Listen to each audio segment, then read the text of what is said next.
¿Manipuló Marx algunos de los datos y de las estadísticas que aparecen en el Capital para deformarlos y hacerlos encajar con su ideología?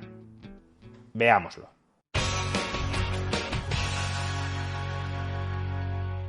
Hace unos días salió a la venta la segunda edición de mi libro Anti-Marx, una crítica a la economía política marxista.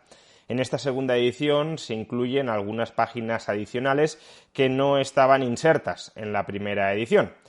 Con lo cual, para todos aquellos que hayáis comprado la primera edición y, lógicamente, no queráis volver a comprar la segunda edición, voy a grabar este vídeo resumiendo una de las adiciones más importantes que aparecen en esta segunda edición. Y me estoy refiriendo a las acusaciones contra Marx que formularon y documentaron a finales del siglo XIX, en concreto en el año 1885, dos economistas de la Universidad de Cambridge, concretamente Joseph Robson Tanner y Frank Stanton Carey. Y es que en el capítulo 15 del volumen primero del Capital, La maquinaria y la industria moderna, Marx nos narra, entre otras cosas, cuáles eran las condiciones laborales de los obreros ingleses a mediados del siglo XIX. Y para efectuar esta narración se apoya, se fundamenta en las actas y en los informes de los inspectores laborales de la época, popularmente conocidos como Blue Books porque se recopilaban en libros encuadernados con una tapa azul. Pues bien, estos dos economistas de Cambridge, Tanner y Carey, acuden a estos libros azules, a estas actas de los inspectores laborales ingleses, y las contrastan con el resumen, y en ocasiones con la cita presuntamente textual, que efectuaba Marx de las mismas, y muestran cómo Marx claramente retorció los distintos pasajes de los Blue Books para que encajaran mejor con su ideología. ¿Y cuál era su ideología? Que presuntamente Marx no tenía ideología, porque únicamente estaba mostrando cuál era el curso objetivo de la historia. Pues la ideología de que necesariamente existe un conflicto, una contradicción irresoluble, un enfrentamiento estructural entre trabajo y capital. A continuación voy a citar algunos ejemplos y algunas de las tretas que empleó Marx para retorcer el contenido de los Blue Books, pero ya de entrada quiero efectuar una aclaración para que luego no haya manipulaciones sobre lo que pretendo subrepticiamente decir en este vídeo. Mi argumento, y tampoco el de Tanner o Carey, no es que las condiciones laborales en Inglaterra a mediados del siglo XIX eran maravillosas, y que Marx las manipulaba para hacerlas parecer horrorosas. No es eso lo que estoy diciendo. Como vamos a ver, las condiciones laborales inglesas a mediados del siglo XIX eran muy malas. A pesar de la revolución industrial, en ese momento Inglaterra seguía siendo un país tremendamente pobre, con una productividad muy baja del trabajo y, por tanto, sus condiciones laborales, a ojos de alguien del siglo XXI, nos parecen absolutamente calamitosas. Mi argumento, y el de Tanner y Carey, es otro, y es que, siendo objetivamente malas esas condiciones laborales, ni siquiera eso a Marx le bastaba. Marx necesitaba exagerar todavía más lo malas que eran esas condiciones laborales en el siglo XIX para que no quedara ni siquiera un atisbo de posibilidad de que podía existir un entendimiento, una complementariedad entre trabajo y capital. Y ese comportamiento intelectualmente deshonesto puede ser significativo en tanto en cuanto nos muestra una actitud más activista, más partidista, más ideologizada de Marx y mucho menos científica, tal como él nos la pretendía vender. Ese, por tanto, es el objetivo de este vídeo o de este pasaje de Anti-Marx. Repito, no edulcorar las condiciones laborales inglesas en el siglo XIX, sino mostrar el poco rigor que en ocasiones tenía Marx a la hora de escribir El Capital. Cito al respecto a Tanner y Carey. Simplemente exponiendo los hechos relatados en los Blue Books ya se habría satisfecho al más virulento enemigo del sistema actual. Pero como esos informes también contenían pinceladas de evidencia que mostraban que el capitalista no era la máquina de explotar trabajadores que la teoría marxista exige que sea, todos esos indeseables testimonios fueron eliminados de las páginas de El Capital, pues cómo permitir que sintamos algún tipo de simpatía por los antagonistas. ¿Cuáles fueron las diversas tretas que emplea Marx en el capítulo 15 del volumen primero del Capital para retorcer las estadísticas oficiales de los Blue Books? En primer lugar, una estrategia que utiliza en ocasiones es exagerar o inflar los datos. Por ejemplo, Marx nos dice que en términos promedios las rematadoras de puntillas tenían que trabajar en un espacio de entre 67 y 100 pies cúbicos, menos de 3 metros cúbicos de espacio de trabajo. Pues bien, lo que en realidad dicen los Blue Books no es que ese sea el espacio promedio en el que trabajan las rematadoras de puntillas, sino que en ocasiones extremas encontraron rematadoras de puntillas trabajando en espacios tan pequeños como ese. Es decir, que Marx toma el valor mínimo del espacio de trabajo de las rematadoras de puntillas, según los Blue Books, entre 67 y 100 pies cúbicos, como el espacio de trabajo promedio de las rematadoras de puntillas. Sería como si hoy un inspector de trabajo dijera: me he encontrado a un trabajador durmiendo en una furgoneta.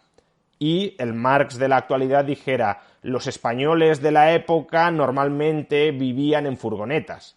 Sería verdaderamente absurdo que tomáramos un valor extremo negativo como el valor promedio. Pues bien, eso es lo que hace Marx en ocasiones en este capítulo 15 del Capital. Otra treta que emplea Marx en este capítulo 15 del primer volumen del Capital, cuando supuestamente está describiendo las condiciones laborales inglesas apoyándose sobre las actas y los informes de inspectores laborales de la época, es omitir información relevante.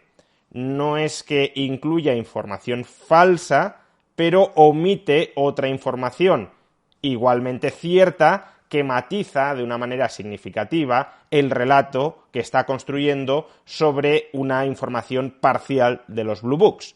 Por ejemplo, cito textualmente a Marx: uno de los trabajos más infames y mugrientos y peor pagados en los que preferentemente se emplea a muchachitas y mujeres es el de clasificar trapos. Las clasificadoras de trapos sirven de vehículos difusores de la viruela y otras enfermedades infecciosas de las que ellas son las primeras víctimas. Es decir, que básicamente nos está diciendo que ese oficio era un foco de infecciones que terminaban expandiéndose por el resto de la empresa. Pues bien, lo que señalan las actas de los inspectores laborales ingleses sobre las que supuestamente Marx construye su relato es lo siguiente. Cito textualmente los Blue Books. En conjunto, la evidencia proporcionada en el apéndice parece apuntar a que raramente la viruela y otras enfermedades contagiosas se introducen en las fábricas a través de los trapos, si bien esto es posible y a veces ocurre. Es decir, que Marx nuevamente toma una posibilidad, algo que en ocasiones, pero raramente, ocurría en la época, para convertirlo en la norma. No es que esté mintiendo cuando dice que a través de las clasificadoras de trapos se introduce la viruela en las fábricas. Lo que está omitiendo es que eso, que puede ocurrir y que en ocasiones ha ocurrido según los inspectores laborales, es una rareza. No es que no haya pasado nunca, pero no es ni mucho menos la norma. Y una tercera treta que emplea Marx en este capítulo 15 del volumen primero del Capital es reconstruir lo que dicen los Blue Books. Toma algunas citas sueltas de un acta de inspección, otras citas sueltas de otra acta de inspección, las mezcla como si fueran todas ellas fruto de la misma acta de inspección y crea así su propio relato. Sobre esto dicen Tanner y Carey: Marx mezcla citas que aparecen aisladas en distintas partes del informe, como si fueran citas directas de los propios Blue Books. Mediante este método construye evidencia de un modo cercano a la manipulación. Y es que en esta labor de reconstrucción o de reescritura de lo que supuestamente dicen los Blue Books, en ocasiones Marx llega a montar un relato completamente opuesto a aquel que realmente se desprende de los Blue Books. Por ejemplo, en el párrafo que voy a leer a continuación, Marx relata cómo la inversión de las fábricas capitalistas en máquinas de coser estaba llevando a la ruina a aquellas familias artesanas que producían ropa desde sus domicilios y que al arruinarlas esas familias se estaban proletarizando y el capital en la industria textil se estaba centralizando, se estaba concentrando en pocas manos cada vez más. Cito a Marx en el Capital. La máquina de coser induce a una unificación en un mismo local y bajo el mismo mando del mismo capital de ramas de la actividad antes separadas, y lo hace debido a la multiplicidad de sus usos, a que las labores preparatorias de costura y algunas otras operaciones se ejecutan de manera más adecuada en el lugar donde funciona la máquina, y a la inevitable expropiación de los artesanos y obreros a domicilio que producen desde casa con sus propias máquinas. En parte, este destino ya es inevitable. La masa, siempre creciente de capital invertido en máquinas de coser, incentiva la producción y satura el mercado, mandándoles la señal a los trabajadores a domicilio de que vendan sus propias máquinas. No solo eso, la sobreproducción de las propias máquinas de coser obliga a sus fabricantes, siempre ávidos de encontrarles una salida, a alquilarlas a cambio de un pago semanal, generándose así una competencia mortífera en contra de los pequeños propietarios de máquinas. Es decir, que las fábricas capitalistas están sobreinvirtiendo en maquinaria textil, eso provoca una sobreproducción de esta mercancía y al sobreproducir esa mercancía los precios se están hundiendo, están arruinando a los artesanos textiles que producen desde casa y que no pueden competir con ese dumping por parte de las empresas capitalistas que están invirtiendo intensivamente en capital. Y además, y por si todo esto fuera poco, los propios productores de máquinas de coser, como también las están sobreproduciendo, las terminan alquilando a los capitalistas que todavía incrementan más la producción, saturan el mercado y expulsan a los pequeños artesanos que producen desde casa. Pues bien, lo que realmente cuentan los inspectores laborales ingleses es todo lo contrario. Lo que están diciendo es que la producción textil está aumentando por la fuerte demanda extranjera, que ello está induciendo a una mayor inversión en máquinas de coser, que obviamente existen riesgos a futuro de que esa demanda extraordinaria no se mantenga y de que quizá en el futuro se sature el mercado y que ello podría llevar a la ruina a pequeños propietarios, pero que a día de hoy eso no ha pasado y que de hecho el alquiler de máquinas de coser está facilitando que los pequeños artesanos puedan producir desde sus casas. No es que los esté expulsando del mercado el alquiler de máquinas de coser, sino que facilita que mantengan su modelo de negocio. Cito textualmente a los Blue Books. La demanda extraordinaria y todavía creciente del textil inglés procedente de mercados extranjeros y sobre todo coloniales lleva a que el capital invertido en máquinas de coser aumente continuamente.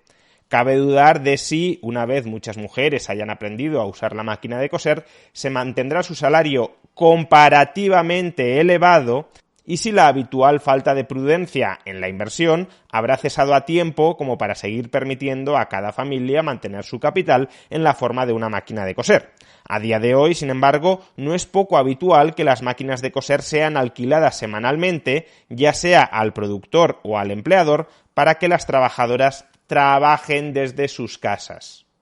Estas tres tretas que utiliza Marx en el capítulo 15 del Capital, inflar las cifras, omitir información relevante y reconstruir la información que proporcionan las actas de los inspectores laborales para terminar contándonos algo opuesto a aquello que nos están contando las actas de esos inspectores laborales, estas tres tretas ponen de manifiesto un escaso rigor científico por parte de Marx a la hora de tratar la evidencia empírica. Nos muestran a un Marx más interesado, obsesionado, en que la realidad encaje dentro de su marco ideológico, en lugar de que su marco ideológico encaje en la realidad. De hecho, el siguiente es el duro juicio que emiten Tanner y Carey en contra de la deontología o falta de deontología profesional de Marx. La comparación detallada que hemos efectuado entre el Capital y los Blue Books podrá parecer suficiente o no para acusar al autor del Capital de haber acometido una falsificación deliberada, incluso cuando ésta resultaba innecesaria. Pero desde luego nos parece que los ejemplos ofrecidos acreditan una imprudencia criminal en el uso de las estadísticas oficiales y nos ponen en guardia respecto a otras partes del trabajo de Marx. Más que un economista, parece un partisano, un defensor enérgico del trabajo, de la clase trabajadora, que ignora o suprime la evidencia que muestra que han subsistido relaciones amigables entre los capitalistas y los trabajadores.